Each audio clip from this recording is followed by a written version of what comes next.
dan cuenta de lo que estoy? ¿Se dan una idea? Las posibles combinaciones me dan, para cada chico me dan algo diferente. Y a su vez esto hicimos una aplicación que se puede usar en un teléfono, donde uno mete los puntajes y el defector en campo tiene directamente la sugerencia. ¿Cómo es eso? O sea, si yo tomo las 3 pruebas, estoy en el hogar, tomo las 3 pruebas, o alguien me da esa información, estoy en medio de la cuna, por ejemplo, tengo una pequeña aplicación que le hizo mi hijo, que es un estudiante secundario en la escuela técnica. Fíjense qué fácil que es hacerlo, ¿no? O sea, no requiere mucho recurso. Entonces, para cada tipo de variable, yo puedo establecer este estado para cada chico. Y me sugiere, aprendo esto, pongo enter, y me sugiere el tipo de intervención de acuerdo a esa combinación. No es más que poner en un programa esta tabla, no es más que eso. Lo que pasa es que la tecnología ayuda a que en lugares muy distantes uno pueda resolver un problema rápidamente. Hay que hacer una construcción de un montón de cosas. Como decía ayer Paula cuando hablamos por teléfono, para muchas de estas cosas no hay efectores posibles. Por lo tanto, este algoritmo además crea trabajo o necesidades. Es necesario que haya psicopedagogos en algunos lugares para que puedan hacer lo que se tiene que hacer. En donde no lo hay, por más que el algoritmo lo indique, no se puede hacer. O sea, se visualizan problemas y necesidades y se empieza a construir. Eso es parte del algoritmo. Pero además, cuando vamos a las casas vamos por un GPS. De manera tal que yo establezco satelitalmente el nivel de riesgo en esas dimensiones de desarrollo de cada lugar. Y puedo darle a Kumar, estos son los municipios de Kumar, un dibujo de cuáles son las prioridades de intervención y en qué hogares específicamente tengo que hacer qué cosa. O en qué zonas necesito algo, como por ejemplo un centro comunitario que tenga gente que pueda trabajar pautas de crianza. Esto está en construcción, no está hecho definitivamente. Y es muy posible que se corte por problemas políticos internos de la comunidad. O sea, se discontinúa. Que es lo que decía yo. ¿Qué es Acumar? Acumar. ¿Qué es Acumar? Autoridad de la cuenca Matanza Riachuelo. Son los 14 municipios que de alguna manera están conectados con el río Matanza y el Riachuelo, que son las cuencas contaminadas sobre las cuales interviene la Corte Suprema. Qué interesante. Significa a escala, escalar en cuanto a la visión del problema y la intervención. Este mapa es un mapa de desarrollo ecológico. No hay neurociencia directamente, pero sí hay autorregulación, hay temperamento, ¿se entiende? ¿El proyecto de Acumar se puede bajar de algún lugar como para ver? Esto no lo vas a encontrar en ningún lugar. No, esto está en su 3er año de desarrollo y es posible que se corte, lamentablemente. Pero yo lo empecé a mostrar en mis conferencias porque lo que me interesa es la idea, aunque no se termine. Por ejemplo, me contaba Paula que estuve en una reunión en otro país. Se acercó un funcionario de UNICEF de Honduras y me dijo quiero aplicarlo en Honduras, donde es posible que lo puedan hacer porque hay menos población. ¿Se entiende? Entonces el rol del investigador también es ese, empezar a ver, por más que no se logre, tratar de resolverlo. Última diapositiva. Algunas direcciones futuras del área. Muchas de las conclusiones ya las estoy diciendo. Es muy importante para nosotros seguir haciendo esfuerzos para identificar mecanismos a través de los cuales la pobreza impacta diferentes sistemas neurocognitivos en laboratorio, obviamente, y en distintas etapas del desarrollo. Lo otro es la consideración del rol de las diferencias individuales a nivel genético y temperamento. Nosotros tomamos saliva de los chicos para armar un banco, poder empezar a determinar marcadores epigenéticos y asociarlo con las intervenciones. ¿Qué chicos con qué identidad genética y temperamental se benefician más de qué intervenciones? Esa es la pregunta. Y por supuesto, cómo incide eso en el diseño de estudios de investigación y de políticas públicas, como el caso que les acabo de mostrar. En las áreas fundamentalmente de educación, salud y desarrollo social. Y estamos también trabajando mucho en la revisión de cómo definir la pobreza infantil en base a criterios ecológicos y multidimensionales, teniendo en cuenta la voz de los chicos. No solamente qué pasa en el contexto familiar con la necesidad básica de satisfecha o el ingreso. El trabajo, a mí me toca hacer la cara, pero el trabajo es colectivo. Involucra a más de 70 operadores, todo lo que les acabo de mostrar, y distintos grupos de la unidad, que este es el grupo que yo dirijo, bueno, está mi exdirector, que lo pongo porque fue el que empezó con todo esto, la Universidad de San Martín, la carrera de psicopedagogía, y el Laboratorio de Neurociencia Integrativa de Mariano Sigman, porque también tenemos muchas colaboraciones. Muchísimas gracias.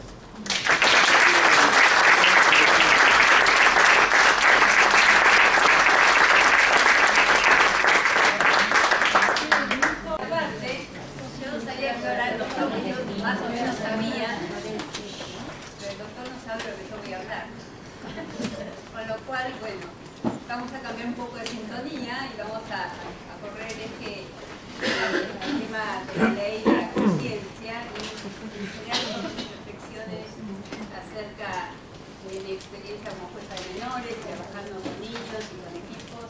Entonces nos preguntamos cómo opera la ley, cómo funciona la ley y qué relación puede tener esto con la conciencia. El lunes tuvimos la oportunidad de estar acá en representación del colegio, con Paula y otras personas del colegio, en la inauguración de INECO del Instituto de Derecho y Neurociencia. Habló el doctor Lenzetti, el doctor Manes, el doctor Pastor, penalista, de la UBA. Y bueno, para nosotros realmente es impresionante ingresar a este mundo de las imágenes, hablar de conducta, de las cuestiones que se plantean, y son cuestiones que impactan en el centro mismo del derecho.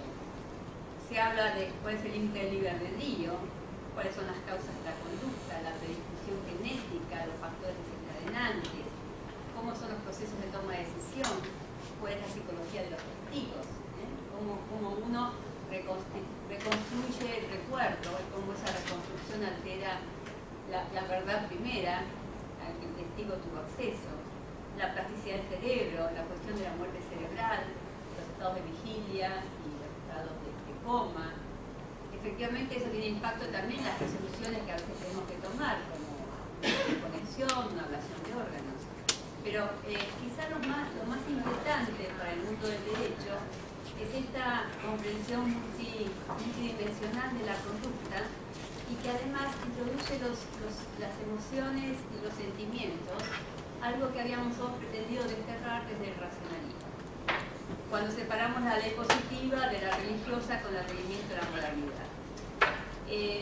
Paradójicamente Montesquieu llamó el espíritu de las leyes a este nuevo ideario que justamente lo que hizo fue separar tajantemente en la modernidad el mundo de lo religioso y la moral del mundo del derecho positivo.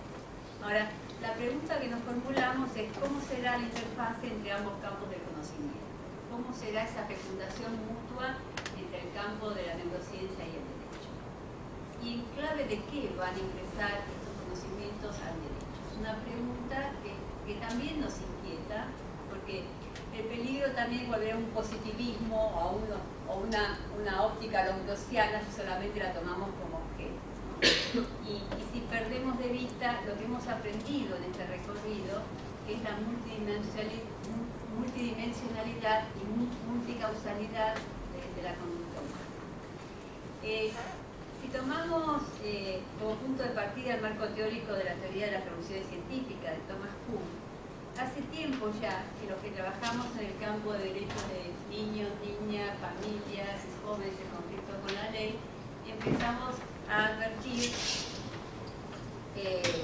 anomalías, si es que podemos llamarlas así dentro del modelo, de comprensión desde el modelo positivista. Entonces es a través de la interdisciplina y el trabajo dentro de los equipos interdisciplinarios que comprendimos que la ley en los niños se introyecta a través de vínculos afectivos significativos y del apego. Entonces ingresan las emociones al campo del derecho, cosa que hemos pretendido dejar afuera. Y esta nueva visión de las relaciones humanas también es reflejada en la ley, en las nuevas generaciones de leyes, y sobre todo en la interpretación que hacemos en los casos en particular. Como nosotros hablamos del interés superior del niño, en realidad no es una categoría jurídica en sí misma, sino que la alimentamos con lo que nosotros trabajamos en los equipos interdisciplinarios. ¿Cómo saber cuál es su interés superior si no abordamos cuál es la dimensión psicológica, social, familiar, educativa?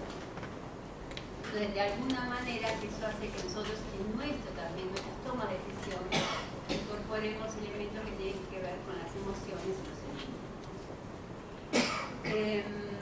De a poco, entonces, hemos incorporado en nuestras prácticas nuevas matrices epistémicas, como la teoría de los sistemas, la epistemología de la complejidad, y de hecho cada vez aparece con más necesidad la necesidad de abordajes holísticos que integran lo psicológico, lo social, lo cultural, y nos preguntamos una y otra vez cómo opera la ley.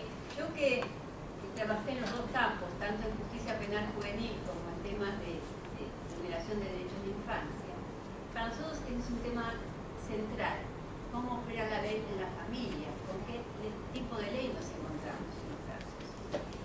Y cuando hablamos de justicia restaurativa, en Jóvenes en conflicto con la ley, nos preguntamos cómo podemos hacer que adolescentes se apropien de la ley, cómo puede ser que esa ley sea vivida como ley. Y es ahí cuando apelamos también a los trabajos de tecnología urbana, que dan cuenta que ya no nos encontramos con una legalidad, sino con legalidades. Casi como que hubiera una multibanda del derecho, donde hay todas las diferencias de legalidad. Por eso es importante comprender la legalidad de acuerdo a la pertinencia de la ley en ese contexto y también a la pertenencia. Si una ley es pertinente y perteneciente al grupo, cada ley es correcta en su lugar y su tiempo, aunque sean distintas bandas dentro de las dimensiones de la ley. Esto podría entenderse como relativismo, pero no lo es si tomamos contextos más amplios de comprensión e incluimos el concepto de multidimensionalidad de la ley, que es lo que yo quería hoy traer. Entonces, antes de iniciar este viaje, vamos a trabajar con dos herramientas conceptuales. Les pido por un momento, si me permitís entrar a tu campo, que deleguen el concepto de ley positivista de la modernidad del hemisferio derecho y se permitan liberar imágenes del hemisferio izquierdo. Entonces, les propongo que piensen la ley como una estructura teleonómica del campo. ¿Qué significa esto? En todo proceso hay una parte de estructura. Esta parte de estructura que ordena y se instituye como borde o límite de lo que sostiene un vacío. O sea, una parte de estructura y una parte de energía libre que es vacío. Lo que es la ley es la estructura que contiene ese vacío, que permite que algo del campo emerja y se constituye en un sistema más complejo. Esto que parece teoría, lo vemos cómo funcionan las familias. A veces las familias en situación de crisis necesitan de la justicia, porque la justicia permite un soporte exterior de ley que le permite a esa familia ordenarse, reorganizarse, ella misma autoorganizarse y anclarse y luego habitar su propia vida. Entonces, la ley aparece como estructura que ordena, pero también como borde o límite que contiene el vacío. Y hay una parte de energía libre en continuo movimiento que como una estructura disipativa va creando patrones cada vez más complejos de interacción. De esta perspectiva, la ley es una estructura que permite que esa energía se autoorganice y se expresen nuevas cualidades emergentes del campo. Así como el grafito y el diamante están constituidos los dos por moléculas de carbono, su interacción permite que las cualidades emergentes de cada uno sean diferentes. De esta manera, la ley no aparece como lo exterior que debe cumplirse, sino como una condición de estructura y de orden para que algo de lo autoorganizativo pueda generarse. ¿Y por qué hablar de una estructura teleonómica? Porque este proceso, al igual que la teoría del caos, tiene un atractor que es el sentido.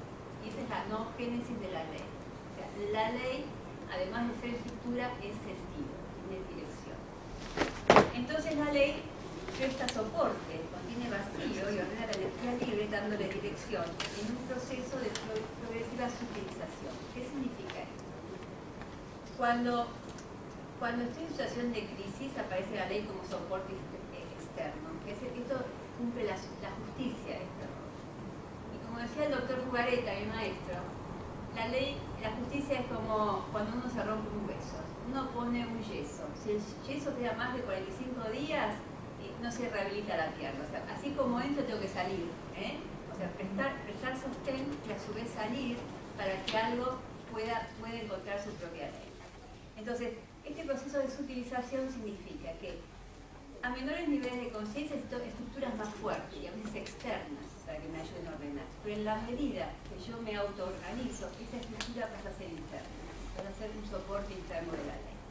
Nosotros cuando trabajamos con niños, con familias, con adolescentes, no nos damos cuenta como abogados de lo que estamos haciendo. Pero lo que estamos haciendo en realidad es empujando o creando las condiciones, o ser agentes catalizadores para que algo se despliegue, para que la ley propia se despliegue. Cuando la ley es externa, es disciplinamiento. Para que algo sea vivido como propio, debe poder apropiarse y ser interno. Entonces, también vamos a definir, así como les definí qué era ley, también vamos a definir qué es conciencia, en mi modo de ver. Y para mí es la capacidad de generar un espacio interno para la autorreflexión. Que cuando es de baja intensidad, la ley aparece como un soporte externo, a veces bajo la forma del disciplinamiento y el castigo. Pero en la medida en que el proceso de autorreflexión habilita el encuentro con la propia ley, la estructura externa se vuelve penosa y restrictiva y se habilita el soporte interno, más sutil, amoroso y libre. En realidad es el encuentro con la responsabilidad desde la libertad. Cuando el soporte deja de ser externo de la ley y pasa a ser un soporte interno, yo me identifico con esa ley.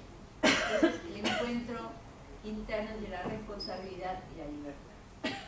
Este tipo de ley es una ley enraizada también en el cuerpo, que tiene resonancias en el plano emocional a través de la empatía y que genera sentimientos de conexión con el entorno.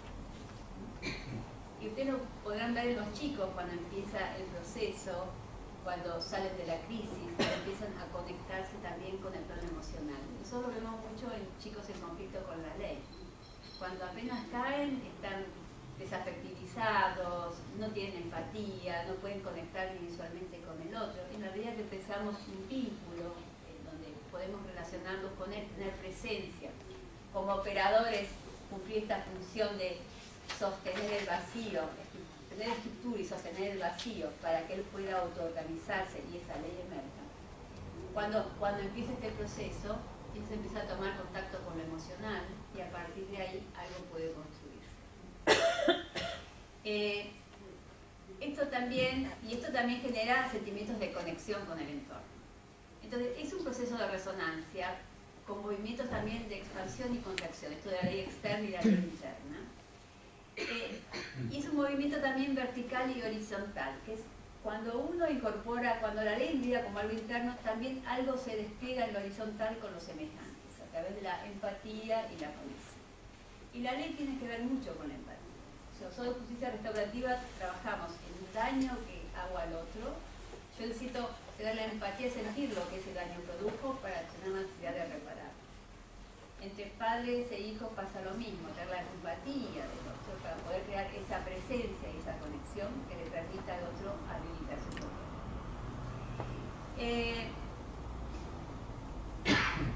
Entonces, hay algo de la ley que necesita, antes de apropiarse, ser enraizada y ser anclada, y luego se integra. Ahora, a mayores niveles de integración son personas más flexibles. Y cuando uno vive su propia ley, hay mayor vitalidad y no se buscan conductores afuera. O sea, cuando alguien habita su propia ley, no busca tutores externos, no busca líderes falsos, uno siente que la conducción está dentro de uno.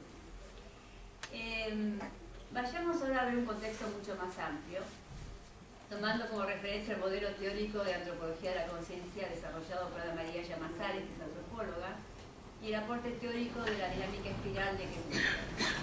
Entonces podemos ver, y ahora voy a hacer una lectura un poco arbitraria, pero es lineal e histórica de la ley, en relación a la conciencia. Entonces así podemos ver que a lo largo de la historia de la humanidad hubo distintos estadios de la relación del hombre con la ley. Un primer estadio es el nivel arcaico instintivo, el hombre de la caverna. Ahí la supervivencia es el objetivo. La ley es matar o morir, es la ley de la supervivencia, ese nivel de ley. Cuando luego el hombre se junta en grupos y se convierte en recolector y cazador, es la ley de la pertenencia, la ley grupal. Por eso el destierro es aún más grave que la pena de muerte. O sea, pertenecer es la ley, y eso es lo que emerge. Con la cultura grecorromana aparece la ley ligada a lo virtuoso, la ley y orden y los códigos de conducta. Luego, en el paradigma geocéntrico, la ley aparece como control de impulsividad a través del disciplinamiento y la culpa. Es disciplinar cuerpos, mentes y espíritus. En la época de las brujas, el oscurantismo.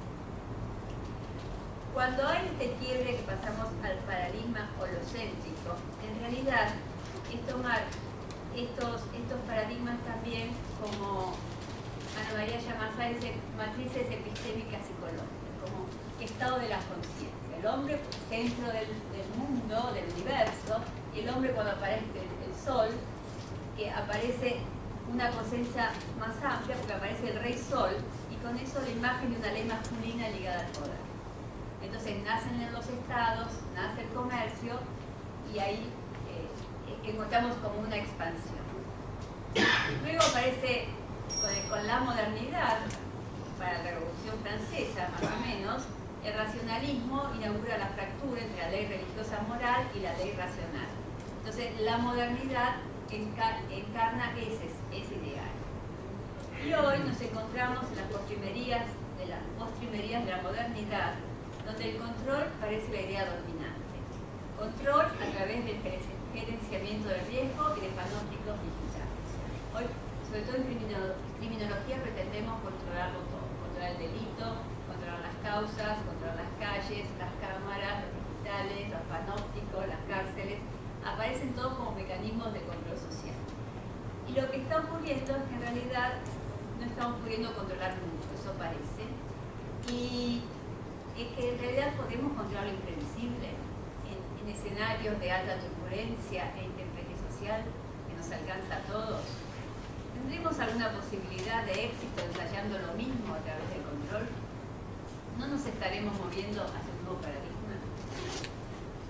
Entonces, así como el cerebro humano contiene en sí mismo todas las etapas evolutivas por las que atravesó la humanidad, el cerebro reptil, que tiene funciones automáticas y de defensa del territorio, el cerebro límbico, ligado a lo afectivo, lo emocional, lo relacional, y el neocórtex, la estructura más nueva del cerebro ligado a las funciones intelectivas y la capacidad de control de los impulsos, analógicamente podemos pensar que las leyes ligadas a la supervivencia, a la pertenencia, y lo grupal, y lo individual, y el control, o sea, como que cada uno de estos cerebros correspondieran a un tipo de ley.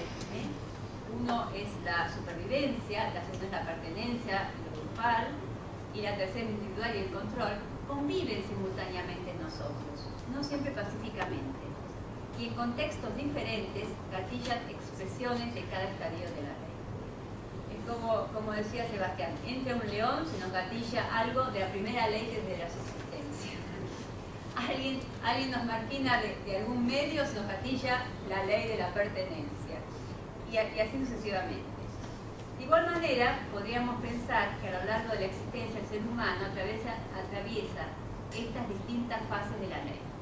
El niño necesita el soporte de la ley paterna para socializarse, para aprender a postergar sus instintos y aplacar el deseo de satisfacción inmediata. Cuando el vínculo es significativo y amoroso, eso permite la introyección de la ley, que luego se amplía incluyendo a los otros y a los grupos de pertenencia. Luego, cuando es adulto, en su etapa más productiva, la ley está ligada al discernimiento y la acción. Las funciones intelectivas y de control de los impulsos son fundamentales para la construcción de un proyecto vital. Ya en el ocaso de la vida, quizás estas funciones disminuyan, pero aparezcan cualidades emergentes de un sistema que ha integrado distintas emociones y vivencias, y quizás suspendamos el diálogo incesante que nos propone nuestro hemisferio derecho, y junto con la sabiduría aparezca la vivencia de una ley propia y singular, y uno es su ley, completando el círculo de la vida.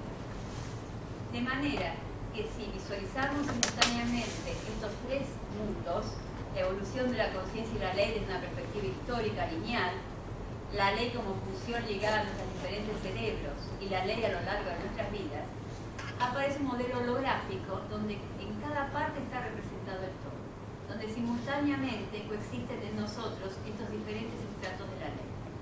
Podemos decir que nos habitan todas estas leyes, pero dependerá del campo, su dinámica, que cada nivel energético se expresa. Por eso somos multidimensionales también en la ley.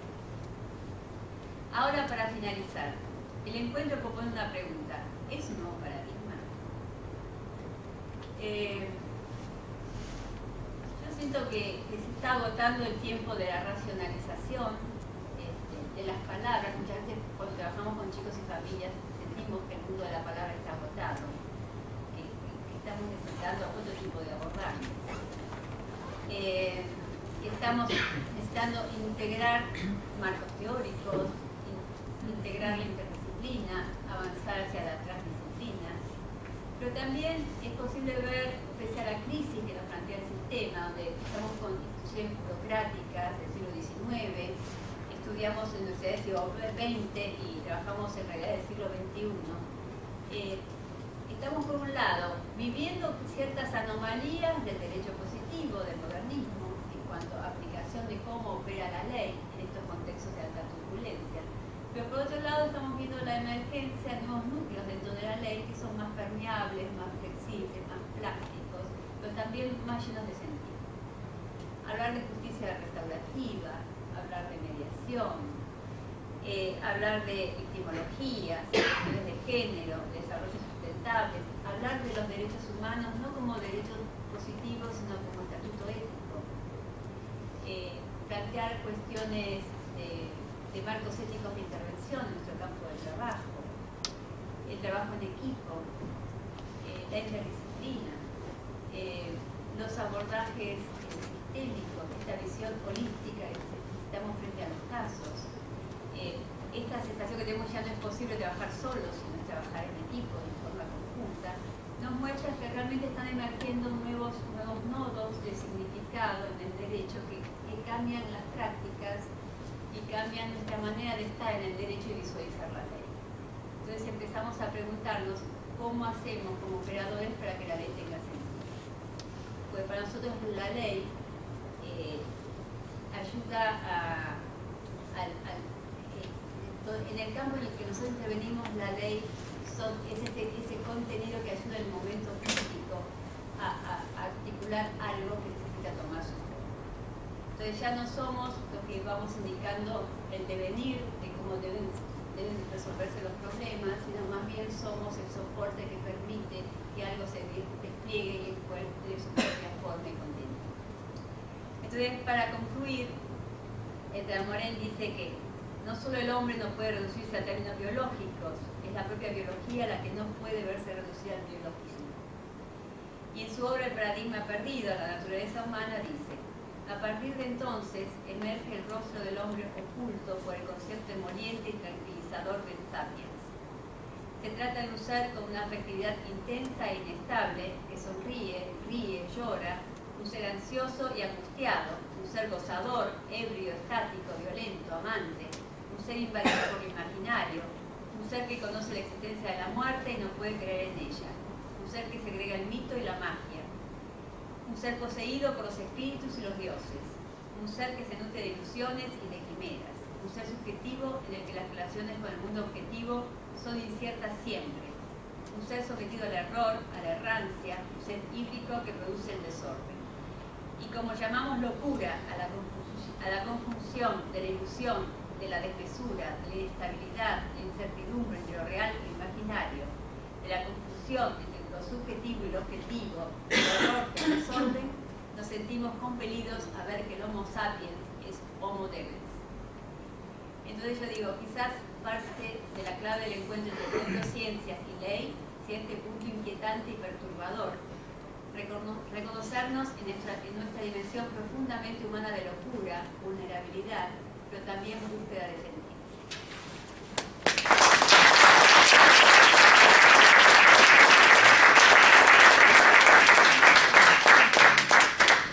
No sé si quieren, habilitamos un espacio de preguntas también para Sebastián, que quieran hacer.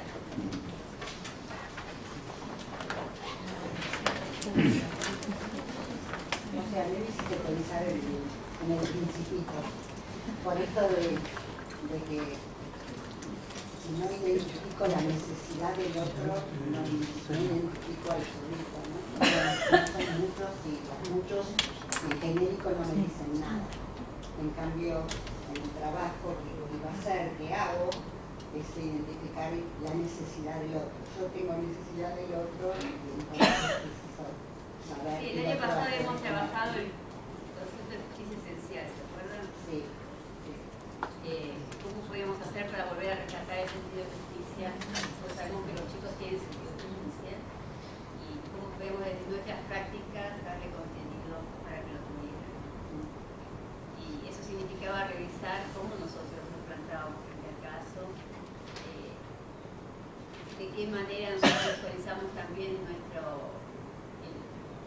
digamos, el caso no es una planificación, sino una estrategia donde acompañamos el proceso. Quizás lo que yo traje hoy tiene que ver más que nada con este punto en especial de cómo nosotros podemos ser coadyuvantes en este pasaje de la ley externa y la ley interna. Comentario. Si es un nuevo paradigma o no, no tengo la menor idea, no sabemos, pues no soy un buen pez en esas áreas, pero aparentemente todo tiene que ver con una conciencia del otro, de que cambia. O sea, hay algo del otro que empieza a ser registrado de esta manera en la historia antropológica que describís. Eso es lo diferente. El homo que vos describís, que dice Morán, es simplemente lo humano. Lo humano. Entonces, aparentemente, primero eso, ¿no? La ley, en esa historia, parece ser que hasta este momento donde vos haces la pregunta, no registra al otro en toda su dimensión de complejidad. Claro. Y en esto turbulento que vos describís, se te impone. Se te impone sobre todo en el ámbito del trabajo. Claro. Eso es una cosa. La otra es, o sea, quizás no es un paradigma, quizás es simplemente mirar de otra manera. Es decir, la ley le queda chica al hombre. Claro. Eso es lo que yo, por lo menos... Al menos la ley unidimensional. La ley que describís, claro, exactamente. Hemos que buscar esta multidimensionalidad de la ley. Es que cuando vos describís que se escucha de otra manera a los chicos, empieza a haber agencia, la agencia de los mismos chicos como algo que un juez o un abogado o quien fuere dentro del ámbito de la ley empieza a registrar, le da lugar, empieza a haber otro sentido de la interacción. Eso no sé si es un cambio de paradigma, pero sí es un cambio importante. Sí. Porque la neurociencia, perdón, sí. en ese sentido, la neurociencia está en desventaja. Porque la neurociencia está más del lado, por lo menos como yo la veo, como yo la vivo, en la medida en que se reduce la explicación, yo ese reduccionismo lo encuentro necesario para construir conocimiento. No por ahí en mi área, pero sí en un área más básica. Si yo la toma de decisión, la conciencia, la reduzco a mecanismos de toma de decisión basado en uno o dos niveles de análisis, estoy reduciendo la complejidad del humano. Y en ese sentido, la interacción entre derecho y la neurociencia va hacia atrás en tu línea de tiempo, desde mi perspectiva. Claro, sí. ¿Se entiende? Sí, sí. Es como que hay más... Yo también pienso lo mismo. El aspecto positivista está detrás de tu pregunta. Claro. En otras áreas de la neurociencia eso no ocurre. Cuando yo menciono que se está empezando a cuestionar hace apenas 3 años que hay que integrar disciplinas que vienen trabajando hace tiempo, ocurre lo mismo. En mi perspectiva, la neurociencia va siempre atrás de la realidad, de la complejidad de la realidad. Y en ese sentido creo que la ley, no sé cuántos están interpelando el derecho como vos lo que van a hacer.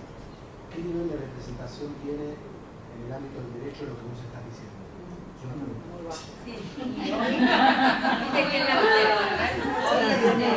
Desde el punto de vista del derecho, si tenemos en cuenta la reforma, la última reforma, ¿sí? La doctora habló sobre el interés superior del niño. El interés superior del niño no es algo que se puso ahora en el Código Civil, porque sí, acá en la Argentina somos unos avanzados, sino porque lo que se volcó en la nueva reforma es todo lo que se había, lo que ya se estaba usando en la jurisprudencia y la doctrina, por lo que estaba pasando en el mundo, desde que se le dio rango constitucional a todo lo que era los derechos humanos, los derechos del niño.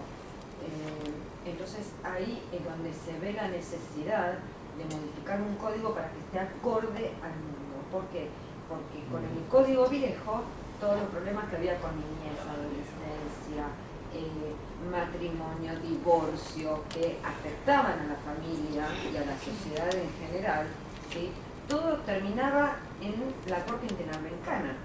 ¿Por qué? Por los derechos de niños, por el derecho del ser humano. Entonces, hoy la reforma abarca todo eso. Y como usted habla muy bien con respecto a la neurociencia, que yo no entiendo mucho, la diferencia es esa, que hoy por hoy la ley en la Argentina, por lo menos, ha hecho un avance hacia adelante y cuando se codifica, como se codificó ahora, se codifica con vista a el deber duró, no sé, 100 años.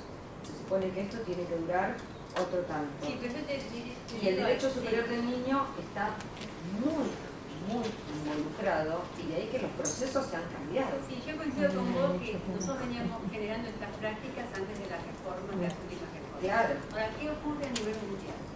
Ustedes van a ver que en Europa, las reformas que nosotros hemos introducido en la década pasada es una década del 90. Sin embargo, hace 3 años, la Corte de Estrasburgo tuvo que sacar un documento de justicia legal para los niños, porque si bien se habían hecho las reformas legales, no había tenido impacto en una mejora en la relación entre la justicia y los niños, por la actitud de los operadores. Claro, Entonces, cosa que en la Argentina hay hoy operadores que pueden ayudar a eso. Por eso, a veces, el punto es, yo creo que las neurociencias quizás sea algo parecido, es en clave de qué hacemos nosotros. Si la lectura es en clave positivista y objetiva, tipo codificada, no podemos entender que el verdadero quiebre de paradigma tiene que ver con las actitudes, el approach, los abordajes, la capacidad de nosotros generar vínculo con los niños en la familia. Yo creo que sí, porque hoy por hoy la ley... Quiero agregar, hay una disociación, Sí, claro. hay una disociación entre el decir y el hacer.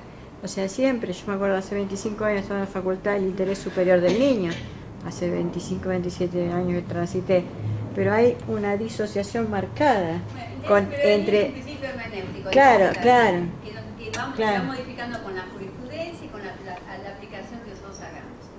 Lo que yo quiero mostrarles acá que hay núcleos blandos que venimos nosotros trabajando hace años. De pronto la ley toma, pero que si queda se pueden llegar a volver nuevamente críticos si no lo logramos operativizar desde nuestro trabajo, desde un vínculo humano, de ver al otro como un humano. Yo, integrando la charla del año pasado, que fue sobre religiosidad y derecho, con esta de neurociencia y derecho, lo que puedo, así como advertir a grosso modo, es cómo se van interconectando ciencias o principios que eran como impensados. Digamos, pensar que la neurociencia se conecta con el derecho de la forma que mostraba cómo influye todo esto en la conducta y verlo tan claro, y el año pasado, desde todo lo que eran los principios religiosos y todo el movimiento que va produciendo la humanidad, y ante las dos situaciones veo cómo que estamos transitando un momento como la humanidad de cambio. No sabemos hacia dónde, pero a mí me queda esto como la sensación de que para algún lado, esperemos que sea mejor, se está transitando, porque estamos encontrando vallas en los distintos aspectos que si no interrelacionamos nos quedamos ahí. Yo creo que probablemente nosotros somos el primer campo, o sea, la primera trinchera es infancia, juventud y familia. Como siempre. Porque no es porque lo elegimos, nuestro campo también es así. Claro, No nos queda otra que no lidiar con esto y encontrarle nuevas salidas y no, ¿qué otra cosa implicarnos con este campo para trabajar con este campo? Sí.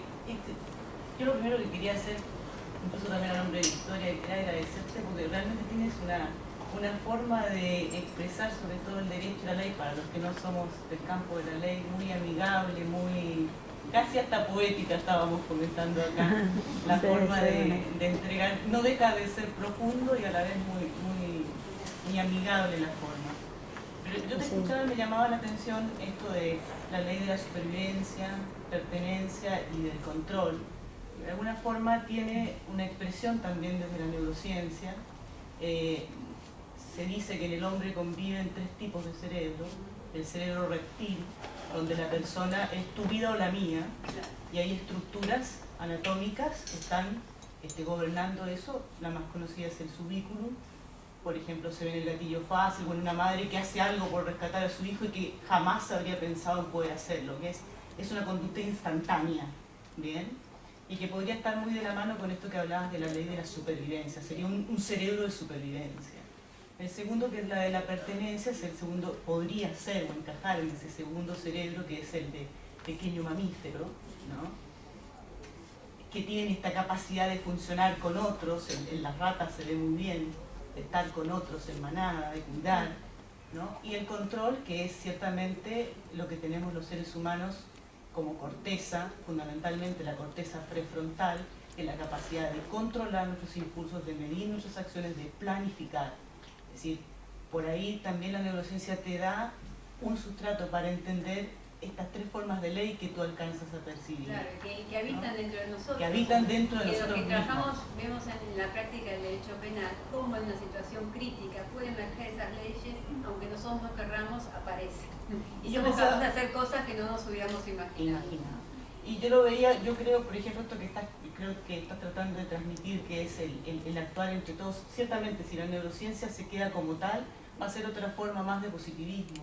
Yo creo que desde la criminología uno puede verlo fácilmente como nos necesitamos entre todos, cada uno haciendo su función, porque si la neurociencia no va de la mano de la psicología y del comportamiento humano, y esto no se asocia con la ley, no podemos hacer realmente algo que edifique al otro, porque cada uno está defendiendo su metro cuadrado y quién tiene el poder y el control de Hacer ahí. condiciones, esto sí, ser a través de grupos ¿Qué profesión interdisciplinarios, es? y además hoy ya venimos con una ¿Qué es? fracción que sabemos que la conducta es multicausal. Vos sos psicóloga, Yo soy psiquiatra. Sí. psiquiatra. A ver, No, que yo lo primero que quiero decir es que no soy abogada, soy educadora, somos educadoras, pero que me conmueve escuchar que desde el campo de la educación quizá venimos sosteniendo esto de desplegar el potencial humano, y esto también creo que tiene que ver con las neurociencias, y esto creo que el cambio de paradigma se ve cuando produce un efecto dominó en todas las ciencias, porque desde la ley que estén hablando de esto, de lo mismo que estamos queriendo generar en la educación, me parece que es, a mí me conmueve por lo menos, ¿no? Siento que esto es lo que va a generar una diferencia, que esta conciencia emergente está impactando en todos los campos. Y bueno, no porque yo sea educadora, pero siento que el campo de la educación es el germen del cambio. Porque cuando educamos mirando, fortaleciendo la ley interna, como dijiste vos, que es lo que siempre sostuvimos, no es tan necesario que haya tanta ley externa. Cuando yo escuchaba que decían, no, hay violencia en los colegios, pongamos patrulleros en la puerta de los colegios. No es esa la solución. Si los niños tienen fortalecida su ley interna y desplegado su potencial, con todas estas capacidades maravillosas que nos trae la neurociencia, ¿no? Y que sentimos que, bueno, que podemos desplegar a través de una educación vista desde estos ojos también, bueno, no es necesaria la ley externa, ¿no? O sea, no es necesario esa ley dura que se pretende de control, cada vez ¿no? vamos a tener más control, y realmente estamos controlando muy poco. Y no estamos conectados, como vos dijiste, bueno, dijiste muchas cosas que me parecieron perlas, ¿no? Pero una es cómo uno realmente cuando está conectado con sus, cuando está empoderado desde adentro con sus propias potencialidades, cómo realmente no es necesario ese control. Y otra de las cosas que me encantó es cómo cuando uno entra en este campo de conciencia, deja de juzgar y deja de decir esto es bueno y esto es malo desde la ley, cuando en realidad sabemos que sistémicamente cada comunidad, cada familia, cada núcleo tiene su propia ley, digamos, y que entonces es más compasiva esta mirada. O sea, a mí esto me ayuda. Yo decía, aún siendo jueza no tenía que juzgar, porque uno no puede juzgar al otro en su propia dimensionalidad. Pero esto es interesante porque permite comprender sin necesidad de juzgar.